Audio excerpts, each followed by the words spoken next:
ലോകത്തിലെ ഏറ്റവും കൂടുതൽ ഉപയോഗിക്കപ്പെടുന്ന എക്സൽ ഫോർമുലകളൊന്നാണ് സം ഫോർമുല അഥവാ സം ഫംഗ്ഷൻ. എക്സലിലേതുപോലെ തന്നെ ഗൂഗിൾ ഷീറ്റ്സിലും സം ഫംഗ്ഷൻ ഉണ്ട്.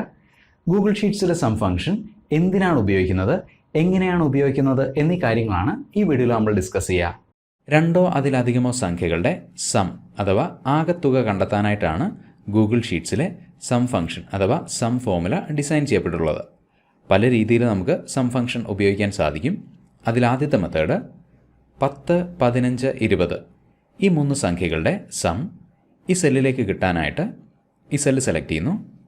ഈക്വൽ SUM എന്ന് ടൈപ്പ് ചെയ്യുക. നോക്കുക, ഗൂഗിൾ ഷീറ്റ്സിലെ സം എന്ന വാക്കിൽ തുടങ്ങുന്ന ഫംഗ്ഷൻസിൻ്റെ ലിസ്റ്റാണിത്. ഓരോ ഫംഗ്ഷനും ഏത് ആവശ്യത്തിനു വേണ്ടിയാണ് ഡിസൈൻ ചെയ്യപ്പെട്ടുള്ളതെന്ന് ആ ഫംഗ്ഷൻ്റെ താഴെ എഴുതിയിരിക്കുന്നു. മറ്റു ഫംഗ്ഷൻസിനെ കുറിച്ച് നമുക്ക് ഇനി വരുന്ന വീഡിയോസിൽ ഡിസ്കസ് ചെയ്യാം. ഇവിടെ നമുക്ക് വേണ്ടുന്നത് സം ഫംഗ്ഷനാണ്. സമ്മിൽ ക്ലിക്ക് ചെയ്യുക. നോക്കുക, സം ഫംഗ്ഷൻ്റെ സിൻടാക്സ് ഇവിടെ കാണാം. സം ഫംഗ്ഷനെ കുറിച്ചുള്ള കൂടുതൽ ഡീറ്റെയിൽസ് കാണാനായിട്ട് ഈ ബട്ടണിൽ ക്ലിക്ക് ചെയ്യുക. നോക്കുക, സം ഫംഗ്ഷൻ ഏത് ആവശ്യത്തിന് വേണ്ടിയാണ് ഡിസൈൻ ചെയ്യപ്പെട്ടുള്ളതെന്ന് ഇവിടെ എഴുതിയിരിക്കുന്നു. സം ഫംഗ്ഷൻ എങ്ങനെ ഉപയോഗിക്കണം എന്നുള്ളതിൻ്റെ ഒരു എക്സാമ്പിൾ, സം ഫംഗ്ഷനുള്ളിലെ ആർഗ്യുമെൻസിൻ്റെ എക്സ്പ്ലനേഷനാണ് ഈ കാണുന്നത്. ഒരു പർട്ടിക്കുലർ ഗൂഗിൾ ഷീറ്റ് ഫംഗ്ഷൻ ആദ്യമായിട്ട് ഉപയോഗിക്കുന്ന ഒരാൾക്ക് വളരെ ഹെൽപ്ഫുള്ളായിട്ടൊരു ഡയലോഗ് ബോക്സ് ആണിത്. ഫംഗ്ഷൻ നമ്മൾ സ്ഥിരമായിട്ട് ഉപയോഗിച്ച് തുടങ്ങുമ്പോൾ ഈ ഡയലോഗ് ബോക്സ് റെഫർ ചെയ്യേണ്ട കാര്യമില്ല. ഈ ബട്ടണിൽ ക്ലിക്ക് ചെയ്യുന്നു. ഈ ബ്രാക്കറ്റിന് ശേഷം ക്ലിക്ക് ചെയ്യുക. ഇനി സം ഫംഗ്ഷൻ ഉപയോഗിച്ച് ആഡ് ചെയ്യേണ്ടുന്ന സംഖ്യകളിലെ ആദ്യത്തെ സംഖ്യ ഇവിടെ ടൈപ്പ് ചെയ്യുക. 10, രണ്ടാമത്തെ സംഖ്യ 15, മൂന്നാമത്തെ സംഖ്യ 20. നോക്കുക, ഈ മൂന്ന് സംഖ്യകളുടെ സം ഓൾറെഡി ഇവിടെ കാണിക്കുന്നുണ്ട്. ബ്രാക്കറ്റ് ക്ലോസ് ചെയ്യുക. എൻ്റർ കീ പ്രസ് ചെയ്യുമ്പോൾ ഈ സെല്ലിലേക്ക് 10, 15, 20 ഈ മൂന്ന് സംഖ്യകളുടെ സം വന്നത് കാണാം. ഇനി 15-ന് പകരം 30 എന്ന സംഖ്യയാണ് ഉപയോഗിക്കുന്നതെങ്കിൽ നോക്കുക, അതിനനുസരിച്ച് ഈ ഫോർമുലയുടെ റിസൾട്ട് മാറിയത് കാണാം. ഇനി രണ്ടാമത്തെ മെത്തേഡ്, ഈ മൂന്ന് സംഖ്യകളെ ഈ വർക്ക്ഷീറ്റിലെ പല സെല്ലുകളിലായിട്ട് എൻ്റർ ചെയ്തിട്ട് സം ഫംഗ്ഷൻ ഉപയോഗിച്ച് ആ സംഖ്യകളുടെ സം എങ്ങനെയാണ് കണ്ടെത്തുന്നത് നോക്കാം. 10, 30, 20 ഈ കാണുന്ന മൂന്ന് സംഖ്യകളുടെ സം അഥവാ ആകെത്തുക ഈ സെല്ലിലേക്ക് കിട്ടാനായിട്ട് ഈ സെല്ല് സെലക്ട് ചെയ്യുന്നു. ഈക്വൽ SUM ബ്രാക്കറ്റ് ഓപ്പൺ ചെയ്യുക.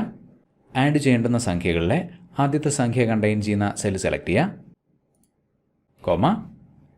രണ്ടാമത്തെ സംഖ്യ, മൂന്നാമത്തെ സംഖ്യ. നോക്കുക, ഈ മൂന്ന് സെല്ലുകളിലുള്ള സംഖ്യകളുടെ സം ഓൾറെഡി ഇവിടെ കാണിക്കുന്നുണ്ട്. ബ്രാക്കറ്റ് ക്ലോസ് ചെയ്യുക. എൻ്റർ. ഇങ്ങനെ സെല്ലുകളിലെ സംഖ്യകൾ ഉപയോഗിക്കുന്നതിനുള്ള അഡ്വാൻറ്റേജ് ഇതാണ്. ഇവയിൽ ഏതെങ്കിലും ഒരു സംഖ്യ നമ്മൾ മോഡിഫൈ ചെയ്ത് കഴിഞ്ഞാൽ, ഉദാഹരണത്തിന് 20 ഞാൻ 40 ആക്കുന്നു. അതിനനുസരിച്ച് ഫോർമുലയുടെ റിസൾട്ട് അപ്ഡേറ്റ് ചെയ്യപ്പെട്ടാൽ കാണാം. വീണ്ടും 15, വീണ്ടും ഫോർമുല റിട്ടേൺ ചെയ്യുന്ന റിസൾട്ട് അപ്ഡേറ്റ് ചെയ്യപ്പെട്ടു.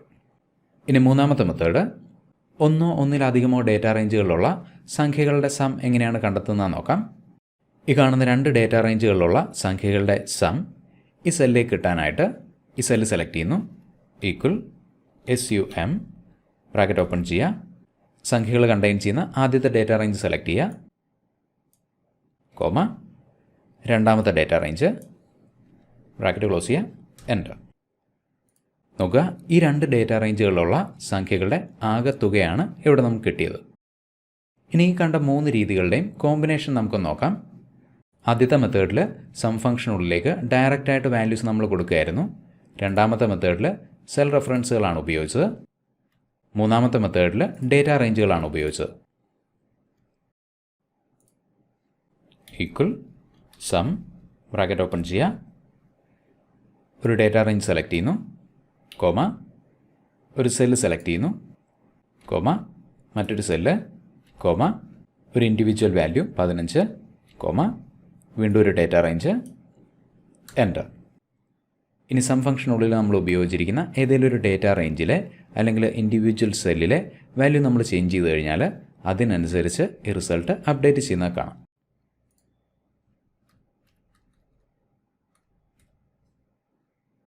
വളരെ പെട്ടെന്ന് മറ്റൊരു ഉദാഹരണം കൂടെ നോക്കാം.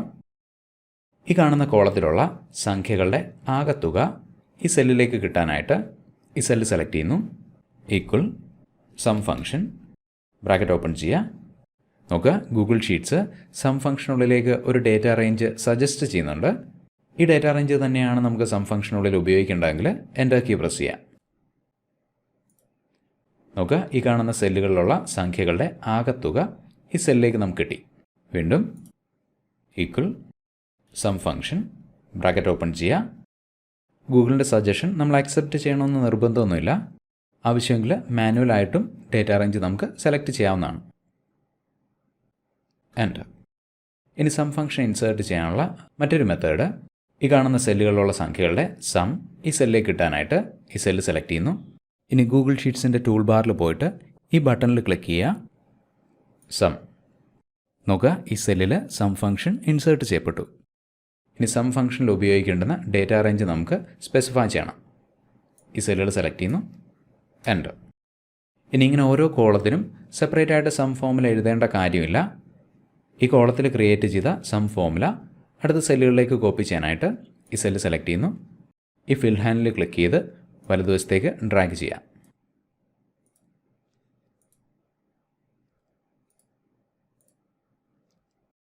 ഇവിടെ നമ്മൾ കോളങ്ങളിലുള്ള സംഖ്യകളുടെ സമ്മാണ് കണ്ടെത്തിയത്.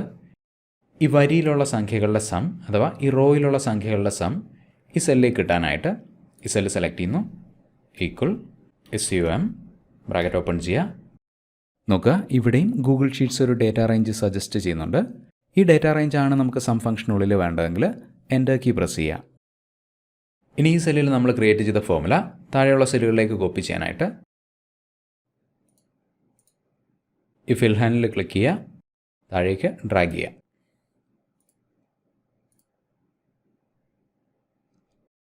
ഇനി ഈ കാണുന്ന എല്ലാ സെല്ലുകളിലുമുള്ള സംഖ്യകളുടെ സം ഈ സെല്ലിലേക്ക് കിട്ടണമെങ്കിൽ equal sum function bracket open ചെയ്യുക, സെല്ലുകൾ സെലക്ട് ചെയ്യുക, എൻ്റർ. ഈ വാല്യൂ ഒന്ന് ക്രോസ് ചെക്ക് ചെയ്യണമെങ്കിൽ ഇവിടെ ഈക്വൽ സം ബ്രാക്കറ്റ് ഓപ്പൺ ചെയ്യുക, ഈ സെല്ലുകൾ സെലക്ട് ചെയ്യുന്നു, എൻ്റർ. മറ്റൊരു സ്പ്രെഡ്ഷീറ്റ് ടിപ്പുമായിട്ട് വീണ്ടും കാണുന്നവരേക്കും thank you for watching and wish you a great day.